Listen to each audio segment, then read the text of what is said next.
하나님 말씀 보겠습니다. 마태복음 2장 1절부터 12절까지 보겠습니다. 마태복음 2장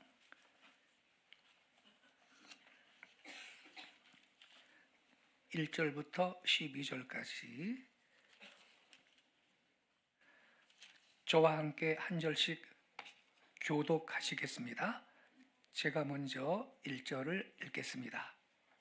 헤롯 왕 때 예수께서 유대 베들레헴에서 나심에 동방으로부터 박사들이 예루살렘에 이르러 말하되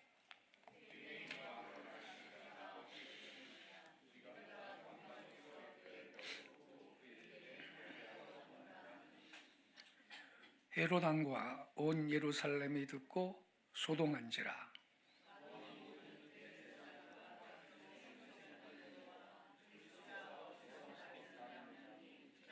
이르되 유대 베들레헴이오니 이는 선지자로 이렇게 기록된 바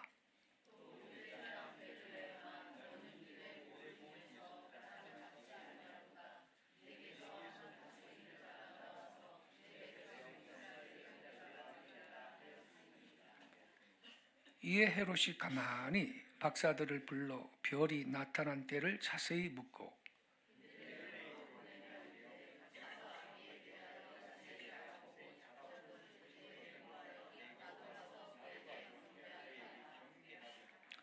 박사들이 왕의 말을 듣고 갈새 동방에서 보던 그 별이 문득 앞서 인도하여 가다가 악이 있는 곳 위에 머물러 서 있는지라.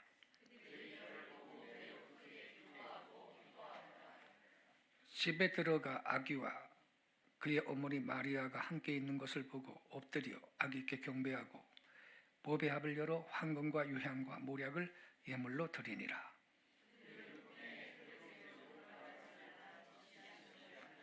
다른 길로 고국에 돌아가니라. 아멘. 오늘 성탄절을 맞이해서 임마누엘의 은총이 성탄 축하 예배를 드리고자 성전에 모인 우리 모든 성도님들 10년과 가정과 일터 위에 충만하게 임하시기를 주 예수님의 이름으로 축복합니다. 오늘 우리가 읽은 이 본문 말씀을 보면요, 첫 번째 성탄절 때에 하늘에서 이상한 큰 별이 나타났습니다. 동방의 어느 나라에.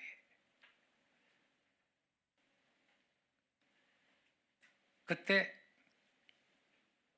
동방 박사들은 그 별을 보고 그 별을 따라 베들레헴까지 와서 아이 예수를 만났습니다. 이 별은요, 보통 별이 아니었습니다. 새벽별 되시는 메시아의 상징으로 나타난 것입니다. 우리 민수기 24장 17절 말씀을 우리 다 같이 읽겠습니다. 민수기 24장 17절 같이 읽겠습니다. 시작. 내가 그를 보아도 이때의 일이 아니며 내가 그를 바라보아도 가까운 일이 아니로다. 한 별이 야곱에게서 나오며 한 규가 이스라엘에게서 일어나서 모압을 이쪽에서 저쪽까지 쳐서 무찌르고 또 셋의 자식들을 다 멸하리로다. 여러분, 이 구약성경 민수기 24장은 모세가 기록한 건데 지금 읽은 이 민수기 24장 17절에 메시아가 오실 때에는 별이 출현할 것이다라고 예언이 되어 있었습니다. 내가 그를 보아도 이때의 일이 아니고 내가 그를 바라보아도 가까운 일이 아니로다. 한 별이 야곱에게서 나오고 이스라엘을 말하는 거죠. 한 규는 왕이 손에 들고 있는 홀, 지팡이를 말해요. 한 주가 이스라엘에게서 일어난다. 그래서 여러분, 이 유대인들은 이 예언을 메시아의 출현에 대한 계시의 말씀으로 이해를 합니다. 성경에서 별이 나타나는 것과 이스라엘 왕이 오실 것을 연결해서 예언한 구절은 이것뿐입니다. 먼 훗날 야곱에게서 나올 한 별, 곧 새벽별 되시는 예수의 별, 성탄의 별을 예언한 것입니다. 실제로 우리 예수님은요, 요한계시록 22장 16절에 보면 스스로를 광명한 새벽별이다 이렇게 말씀하세요. 계시록 22장 16절 우리 같이 읽겠습니다. 계시록 22장 16절 시작. 나 예수는 교회들을 위하여 내 사자를 보내어 이것들을 너희에게 증언하게 하였노라. 나는 다윗의 뿌리요 자손이니 곧 광명한 새벽별이라 하시더라. 보세요. 예수님은 스스로를 새벽별, 광명한 새벽별이라고 그렇게 소개하고 있습니다. 근데 여러분, 우리 예수님이 탄생하실 때 이 메시아를 상징하는 별이요, 동방 박사들한테 나타났다는 거죠. 그들은 이방인입니다. 왜 이스라엘의 종교 지도자들한테 이 별이 안 나타났을까요? 우리가 성경 읽었지요? 동방 박사들이 예루살렘에 왔을 때 저 유대인의 왕으로 나신 분이 어디 계십니까? 우리가 동방에서 그분의 별을 보고 이거 유대 나라에 왕이 탄생했다는 사실을 알아차리고 그분한테 경배하라고 왔습니다. 그렇게 말을 했더니요, 할렐루야, 그분이 오셨군요, 기쁩니다 이러면서 반가워한 게 아니고 난리가 났어요. 소동이 일어났어요. 그리고 헤롯 왕은요, 이거 큰일 났네, 내가 왕인데 내 왕권이 흔들리겠다, 그래가지고 이 아이를 죽여야 되겠구나 이렇게 생각하잖아요. 그래가지고 당시에 오늘날로 말하면 성경 도사들, 신학 박사들인 서기관, 바리새인들을 헤롯이 부르죠. 지금 동방 박사들이 우리나라에 메시아 왕이 탄생했다 그러는데 그 성경에 어디에 탄생한다고 써 있어? 물어보잖아요. 그러니까 이 서기관들은 성경 도사거든요. 그 구약 성경 미가서 5장 2절에 보면 베들레헴 에브라다야 너는 유다 고을직에 작지 아니하도다 너를 다스릴 자가 네게서 내게로 나온다. 베들레헴입니다. 베들레헴. 이렇게 딱 알려주잖아요. 그럼 여러분, 그렇게 똑똑하면요, 동방 박사들을 가이드 해가지고서는 베들레헴에 가서 이 이스라엘의 종교 지도자들이 예수님을 경배해야 되잖아요. 근데 경배했어요, 안 했어요? 안 했어요. 이들은 영적으로 타락해가지고 메시아의 오심을 대망하지도 않고 그저 기득권만 유지하면서 먹고 사는 그런 사람들이었거든요. 결국 예수님이 베들레헴에 탄생한다 알려줘가지고 그래 헤롯이 군대를 보내가지고서는 2살 이하의 아이들을 다 죽이는데 결국 조력을 하는 인물들이 된 겁니다. 이 이스라엘의 종교 지도자들이. 그러니 그놈들한테 별을 보여주시겠어요? 하나님이? 별을 보여줘봤자 예수님을 환영하는 게 아니고 죽이는데 앞장설 놈들인데 예수님이, 하나님이 별을 이 유대인들한테, 유대 종교 지도자들한테 보여주셨겠느냐 이 말이에요. 메시아의 오심을 대망하지도 않고 도덕적으로 영적으로 타락한 이 이스라엘의 이 종교 귀족들 말이에요. 그래서 안 보여준 거고요. 누구한테 보여주셨죠? 들에서 양을 치고 있던 목자들, 서민 중에 서민, 못 배운 사람들, 가난한 사람들 이 상징하는 거거든요. 목자들이 들에서 양을 치던 목자들한테 밤에 이 양을 지키고 있는데 천군 천사가 하늘에 나타나 가지고 지극히 높은 곳에서는 하나님께 영광이요 땅에서는 기뻐하심을 입은 사람들 중에 평화로다 찬송을 하면서 목자들이 깜짝 놀랐죠. 지금 메시아가 탄생했다 알려줘 가지고 목자들이 베들레헴 마구간에 와가지고 예수님 경배하잖아요. 아무 힘 없고 권력 없고 돈 없고 그저 하루하루 그렇게 순수하게 사는 이러한 목자들한테만 알려주셨던 거예요. 그 권력 있고 기득권 있는 유대의 종교 지도자들한테 알려줘봐야 환영은 고사하고 죽이는 데 앞장설 걸 하나님 뻔히 하셨기 때문에 그래서 별은 쫙 이방인들 동방 박사들한테 보여주신 것입니다. 그리고 동방 박사들은 그 별을 보고 그 별을 따라 그 먼 예루살렘까지 찾아왔고 그리고 마침내 베들레헴으로 가서 예수님을 경배했던 것입니다.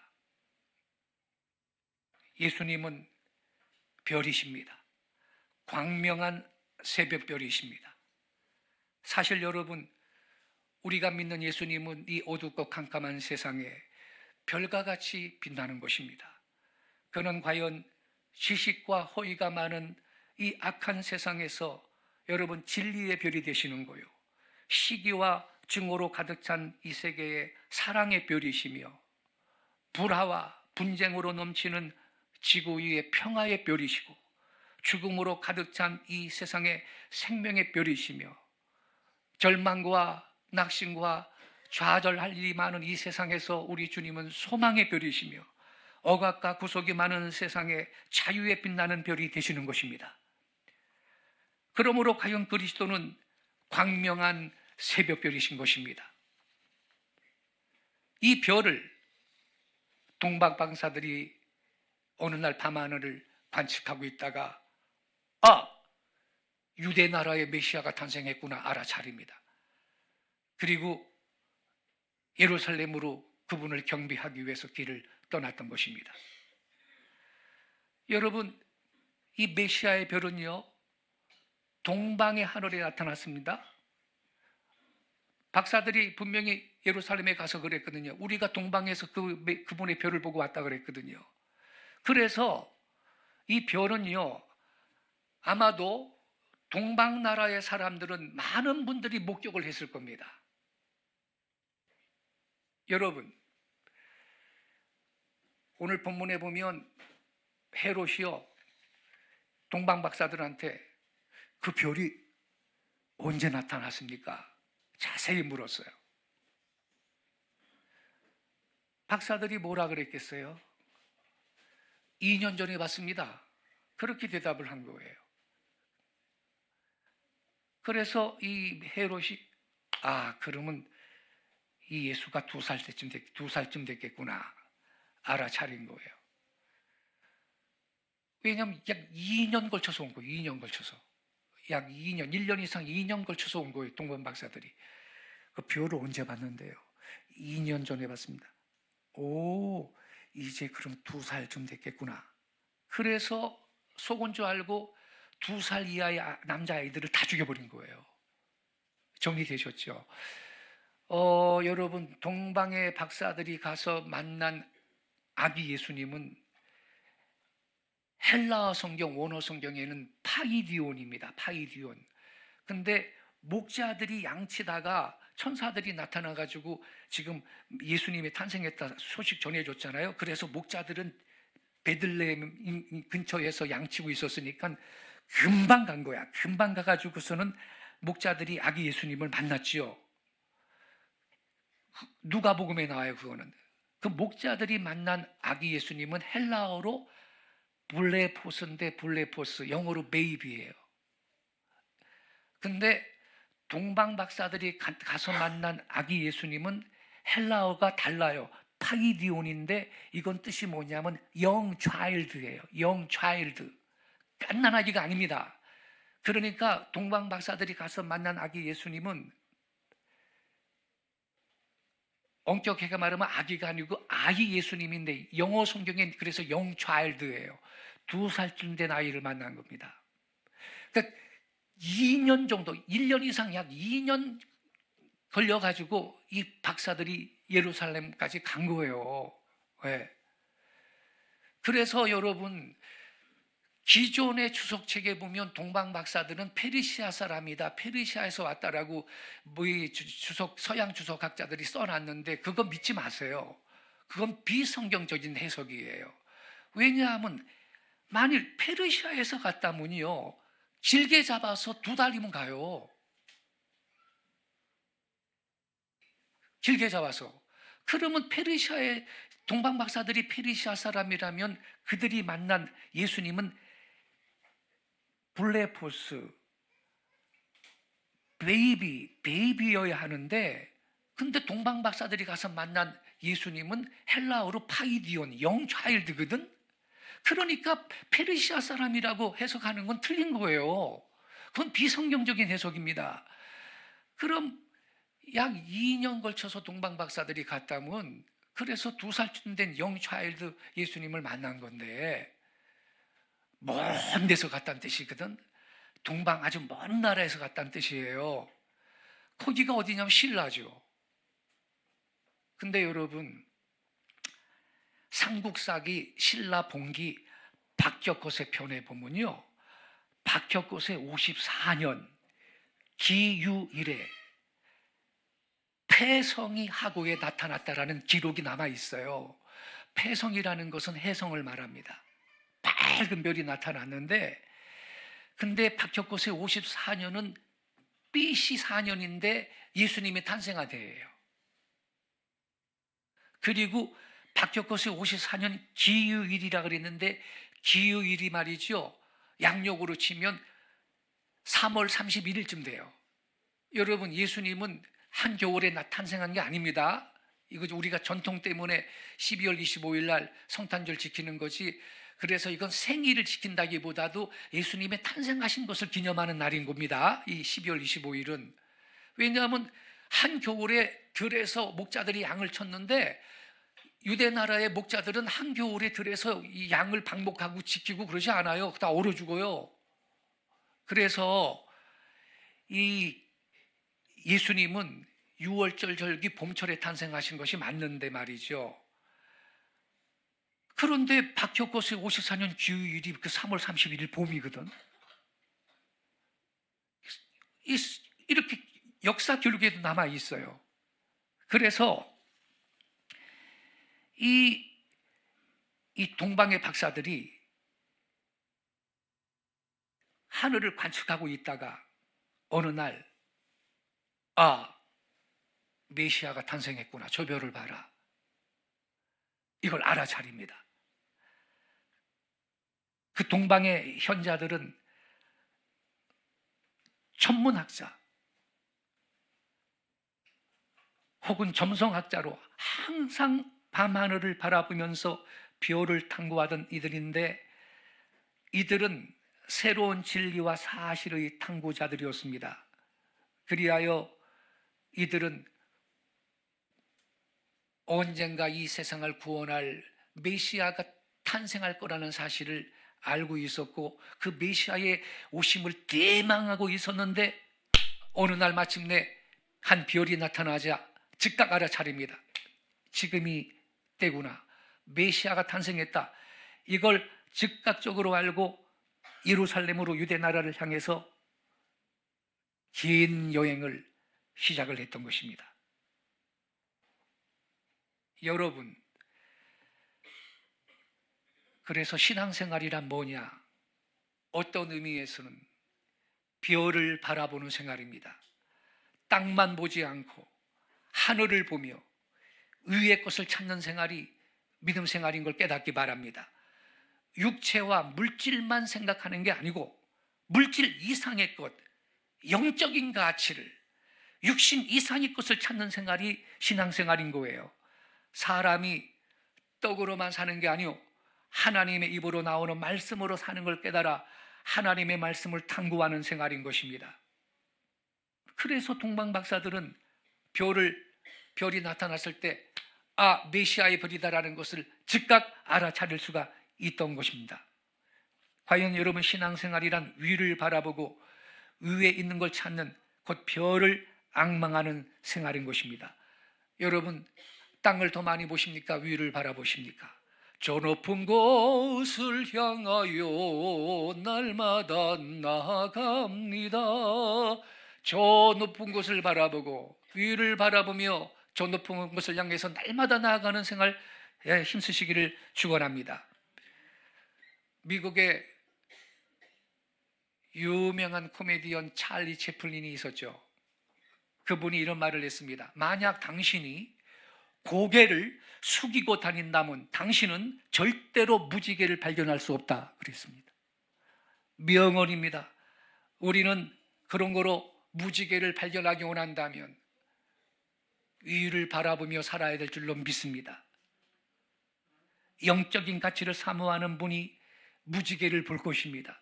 좋은 날이 올 줄로 믿습니다. 둘째로 동방 박사는 별을 바라보지만 않았습니다. 별을 보고 별을 따라간 사람들입니다. 별이 가르치는 메시아를 만나기 위해 먼 순례의 길을 떠났습니다.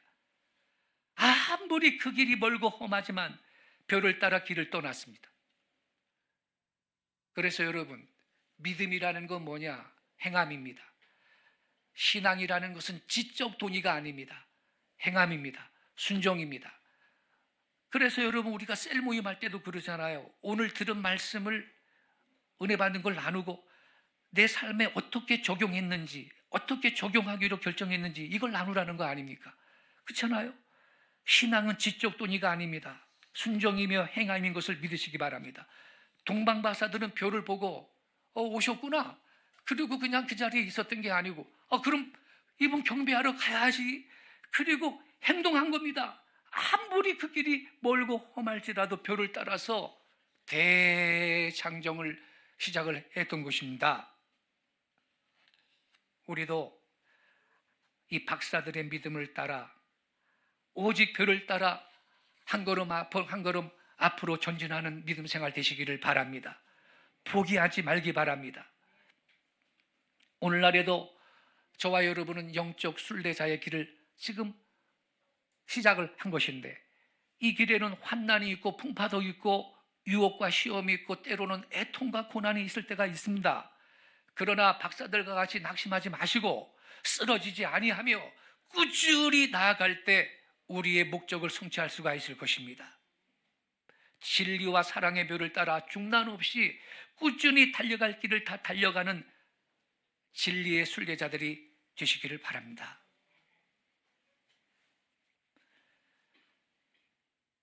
그리하여 마침내 여러분 이 동방의 박사들은 새벽 별의 실상이 되시는 실체가 되시는 메시아 예수님을 베들레헴에 가서 만났습니다. 그때 이들의 기쁨이 얼마나 컸을까요? 약 1년 이상 2년 가까이 걸쳐 그 장거리를 여행을 할 때 이들은 얼마나 많은 고난이 있었겠어요. 오래 찾던 진유를 만나는 기쁨, 사모하고 바라던 주님을 이 만난 기쁨은 필설로 형언할 수 없는 감격, 큰 기쁨이었을 것입니다.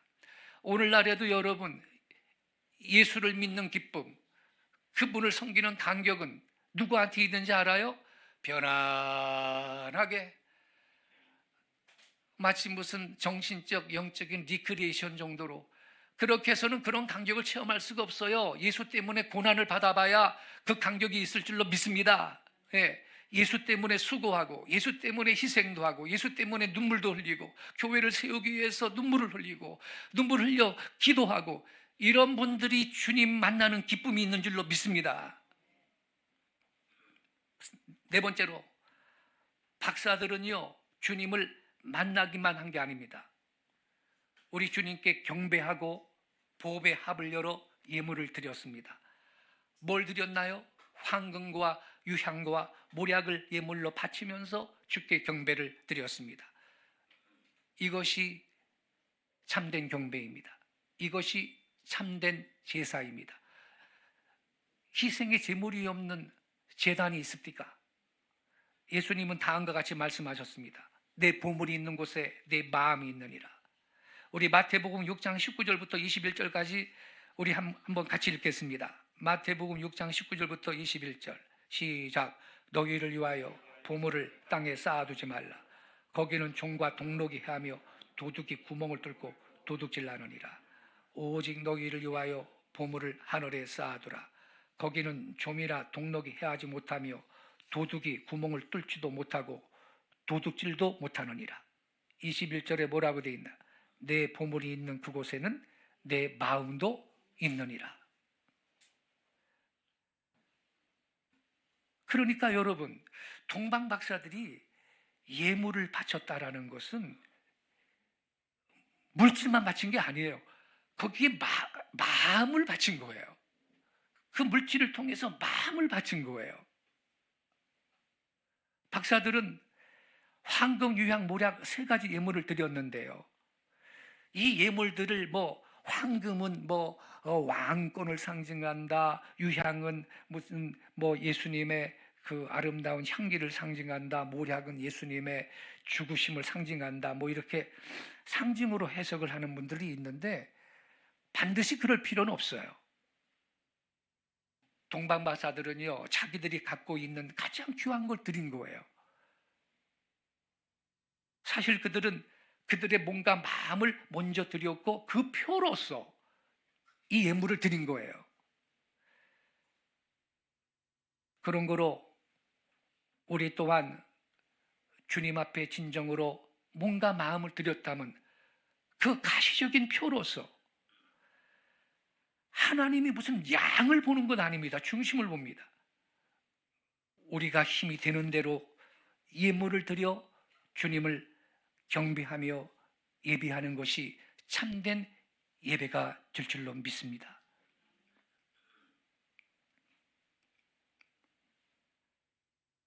여러분, 이 동방 박사들이 드린 이 예물이 어떤 역할을 한지 아십니까?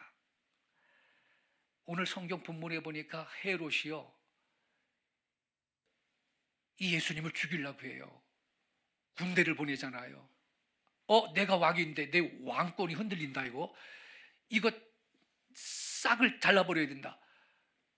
그리고 베들레헴으로 군대를 보내잖아요. 그래가지고 2살 이하의 아이들을 다 죽여버리지 않습니까? 예수님이 거기 계셨으면 예수님도 죽었지. 그런데 요셉한테 꿈에 천사가 현몽해가지고 헤롯이 아이를 죽이려고 그러니까 애굽으로 피난 가라고 그랬잖아요. 그래가지고 이 요셉이 말입니다, 이제 어린 예수님을 데리고 애굽으로 도망을 가는데 말이에요. 급히 도망갈 처지가 됐는데 이때가 예수님이 한 2살 때라 그랬죠. 원래는 이 나사렛에 살다가 이때 왜 베들레헴에 있었냐면 유월절 지키려고 매년 올라갔다고도 성경에 써 있어요. 그래서 유월절 지키러 예루살렘에 갔다가 예루살렘에서 베들레헴은 바로 옆이에요. 그래서 이 베들레헴에 기거를 잠시 하고 있었던 상황이었습니다. 네. 그래가지고 갑자기 이제 도망을 가게 됐는데 여러분이 아시다시피 이 예수님의 이 육신의 아버지 마리아의 남편 요셉은 직업이 뭐냐면 목수예요. 가난한 목수 요셉이 갑자기 어린 예수를 데리고 애굽으로 도망을 가서 피난 생활을 해야 되는데 돈이 있어야 되잖아요. 돈이 안 가면 지금 아이도 죽고 요셉 부모까지 생명의 위협을 받을 상황인데 베들레헴에서 애굽까지는 1000km예요. 1000km.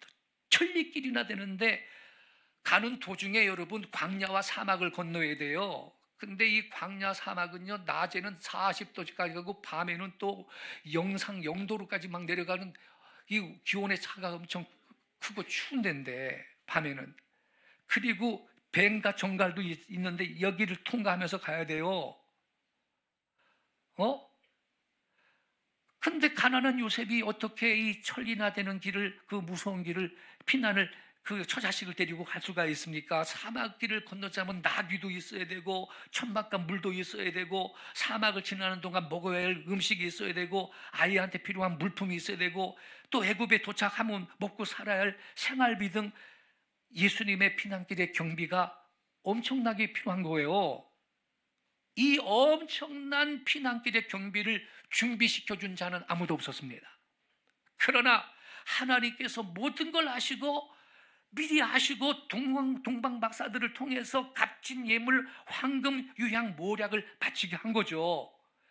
바리새인들은요, 메시아가 온 것을 알았다 할지라도 동방박사들한테 예물을 바칠 인간들이 아니었잖아요.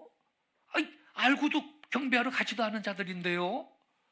근데 여러분, 황금은요, 옛날이나 지금이나 언제 어디서든지 세계 각국 어느 나라에 가서도 현금화할 수 있는 값진 보물입니다. 지금 우리나라도 뭐 지금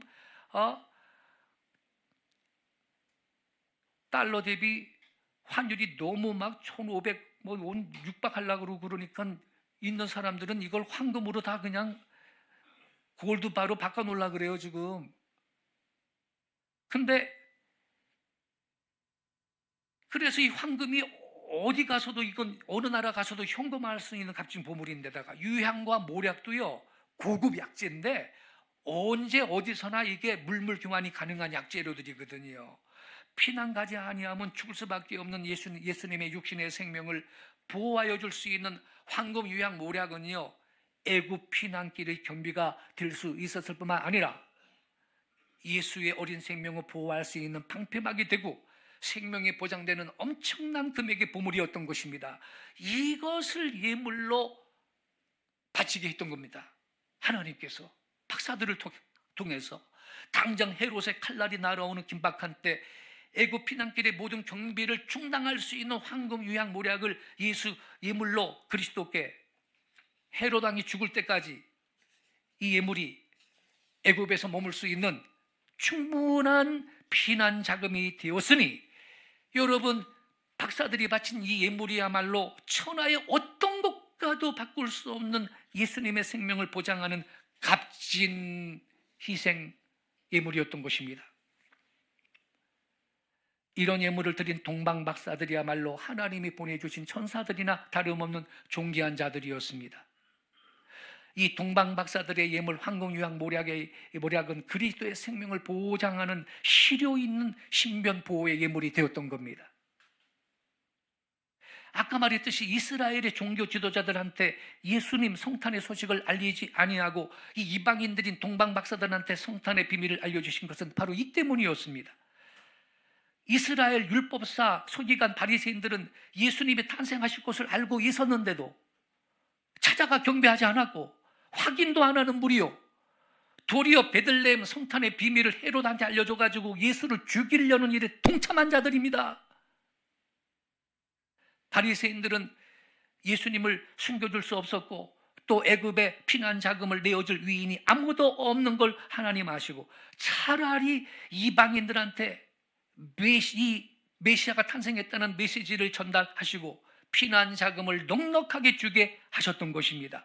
이 어찌 하나님이 함께하지 아니한 동방 박사들의 길이라고 할 수 있겠습니까? 동방 박사들은 하늘의 계시를 받아 다른 길로 고국에 돌아갔다 그랬으니 마태복음 오늘 본문 2장 12절에 그래서 동방 박사들은 하나님이 택하여서 보낸 귀한 분들이었는데 아까 말했듯이 이 동방 박사들의 고국은 페르시아 아닙니다. 신라라고 추정하는 게 더 설득력이 있는 건데, 그래서 여러분 제가 예언할게요. 이렇게 예수님이 죽을 수밖에 없는 상황에 예수님의 생명을 보존하는 이 일에 이 도피 자금, 피난 자금을 제공했잖아요, 동방 박사들이. 근데 그 동방 박사들이 신라 사람이라면은 하나님께서 우리나라한테 마지막 때 갚아주겠어요, 안 갚아주겠어요? 갚아주시죠. 할렐루야. 그래서 여러분 우리나라는 말세의 초강국이 될 겁니다. 할렐루야. 여러분 이게 우연이 아니, 하나님은 심는 대로 거두게 하시는데 말이에요. 이 얼마나 동방박사들이 귀한 일을 했습니까, 여러분? 그래 보세요. 벌써 보세요. 우리나라가 국력이 지금 전 세계의 우리나라 국력이 6위입니다. 프랑스, 이탈리아, 일본까지 다 우리 뒤입니다. 군사력은 세계 5등입니다, 지금. 예. 우리가 너무나 빨리 발전을 해가지고 스스로도 몰라, 우리가 이 정도인 줄. 전 세계가 K-뷰티, K-팝, K-푸드, K-방산이고 난립니다. 여권 가지면, 한국 여권 가지면요, 미국보다 더 많은 나라를 그냥 우리 옆 동네 가듯이 갈 수 있는 나라가 한국입니다. 네. 통일이 안 됐는데 벌써 우리 국력이 세계 6위, 군사력 5위. 통일되면 우리는 G2로 갑니다. 할렐루야. 미국도 배 만들려고 그러는데 우리나라 없으면 배를 못 만들어요. 군함이고 상선이고 못 만들어요. 그러니까 트럼프가 하나 오션을 푹 집어가지고 며칠 전에 얘기했더구만요. 군함 만드는데 하나랑 같이 만들겠다고. 우리가 없으면 안 돼요. 세계 제1의 제조 강국이 코리아예요. 그래 여러분, 한국 교회가 좀 회개하고 한국 백성들이 이상한 행동들을 해서 흔들어 주실 때가 있지만 결국 여러분 우리나라는 말세복을 받을 겁니다. 동방의 의인 욥이요, 말세복을 받았거든. 말년에 하나님이 갑절의 복을 주셨다고 써 있어요, 욥이. 그런데 이 루마니아의 작가인 게오르기는 정교회 사제예요. 목사님인데 25시라는 책을 썼거든요. 그 책에서 뭐라 그랬냐면 한국은 동방의 의인 욥과 같은 나라다 그랬어요. 왜 그러냐? 동방의 의인 욥이 죄가 많아서 고난당했나? 아니죠. 사탄이 시험해가지고 고난당했잖아요. 근데 이 고난을 다 통과한 다음에 이 하나님이 욥한테 그의 말년에 갑절의 복을 주셨거든요. 다 회복시켜 주시고. 그래서 이 게오르기가 하는 말이 한국이라는 나라는 동방의 의인 욥과 같은 나라다. 코리아가 뭐 죄가 많아서 일본이나 몽골이나 중국이나 다른 나라보다 우리가 죄가 많은 나라입니까? 우리나라가 남을 쳐들어갔습니까? 다른 나라들을 쳐들어가서 사육을 했습니까? 전쟁을 일으켰습니까? 약탈을 했습니까? 일본처럼 쳐들어와가지고 코 잘라가고 귀 잘라가고 이런 많은 만행을 저질렀습니까? 그런데 우리는 고난을 많이 받았다는 거예요. 그래서 동방의 의인 욥과 같은 나라가 코리아인데, 그래서 여러분 아세요? 이 욥이 말이죠, 말년에 갑절의 복을 받았는데 우리 한국은 말세에 갑절의 복을 받을 줄로 믿습니다. 그게 근거가 어디에 있느냐? 아니 신라의 동방 박사들이 그렇게 여러분 황공유양 모략을 바쳐가지고서는 예수님이 피난자금을 쓰고 그 가족의 생명을 보존하는데 방패막이로서 역할을 했다면, 여러분 하나님이 심는 대로 거두게 하시는데 이 얼마나 특별하고 귀한 일을 했습니까? 그러니까 벌써 여러분 조짐이 보이잖아요. 우리나라 국력이 지금 세계 6위예요. 할렐루야.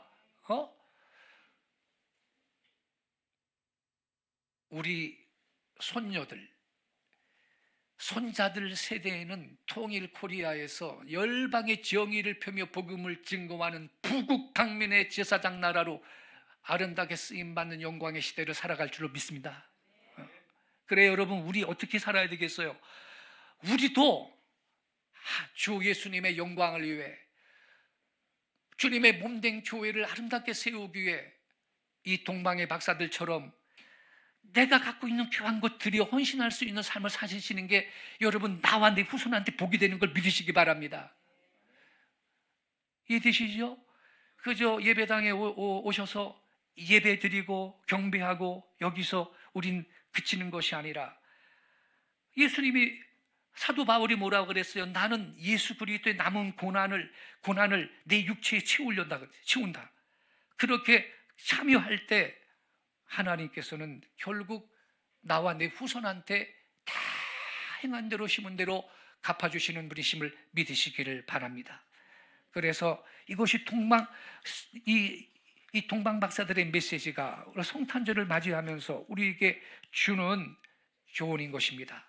이 말씀을 깊이 묵상하고 삶에 적용해서 2025년도 이 성탄절은 영원히 축복의 스타트 포인트가 되는 귀중한 성탄절 되실 수 있기를 예수님의 이름으로 축원합니다.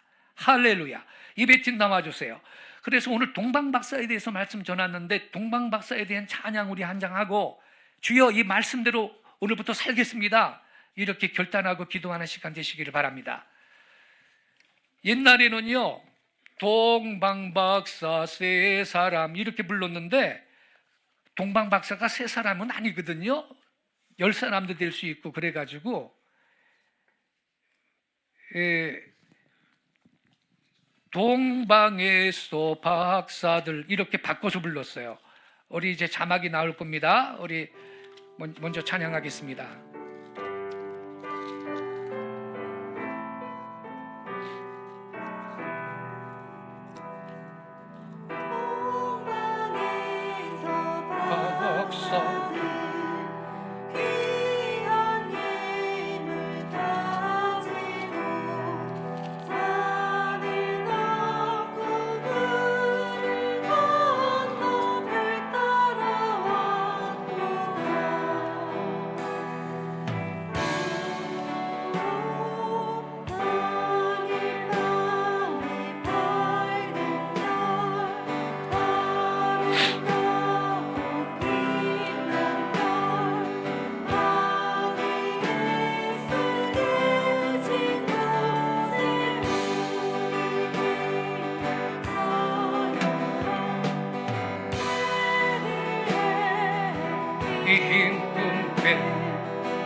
시간 이 말씀 붙들고 기도할 때 첫째, 주여 나도 동방 박사들처럼 위를 바라보고 살게 하소서. 위를 바라보며 영적인 가치를 더 귀하게 나의 삶 가운데 놓게 하시고 그 영적 가치를 위해 우선순위를 두고 살아가게 해달라고 그렇게 기도하십시다. 두 번째, 동방 박사들처럼 진리를 그저 지적 동기로만 그치지 않고 행동하고 순종하는 나의 삶이 되게 해달라고 그렇게 우리 기도했으면 좋겠습니다. 하나님 말씀을 깨달았으면 들었으면 그저 지적 동의로 끝나는 게 아니라 삶에 당장 적용해서 그대로 실천하며 살 수 있는 동방 박사들과 같은 믿음을 달라고 기도하십니다. 그리고 동방 박사들은 주님 앞에 경배할 때 몸으로만 경배하는 게 아니고 마음으로만 경배한 게 아니고 내 물질이 있는 곳에 내 마음이 있다고 그 말씀대로 예물을 드려 경배했습니다. 가장 귀한 것을 주님께 드려 경배했습니다. 여러분의 귀한 것이 무엇입니까? 그게 재능입니까? 물질입니까? 주여 나도 동방박사들처럼 나의 가장 귀한 것 드려 주님을 섬기고 헌신하는 삶 살게 해달라고 기도하십시다. 그러면 하나님께서 나와 내 가정을 통해 가정을 위해서도 심은 대로 행한 대로 더 채우시는 좋으신 주님을 경험하게 해달라고 우리 주여 한번 힘차게 치고 통성으로 기도하겠습니다. 주여